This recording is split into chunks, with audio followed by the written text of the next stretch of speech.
parang gusto kong subukan na bagong business. Ayan, okay. Hindi, okay. Brand new pala na, sis. Oh. Yan, brand new na. Ano siya, double lining. Ititinda ko ng, doon sa piyestahan. Ayan, ang dami, oh. Ang dami. Hahanap ako ng pwesto para makuha. Apa. Yan. Tapos ito pa, oh, ang dami. Yan. Bibenta ko yan. Ito assorted. Ay, hindi. Ano siya, yung assorted na size, pero pare-parehas.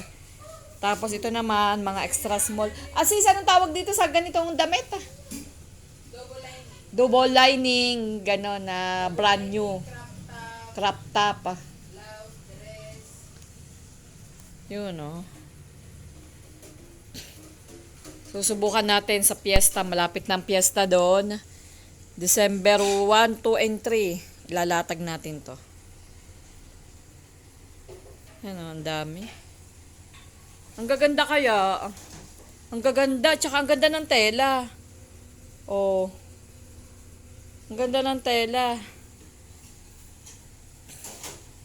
Sayang eh. Nasira yung aming kargahan. Nasira. Po, wala pang budget. Malaki ang magagastos doon. Yan. Ito muna.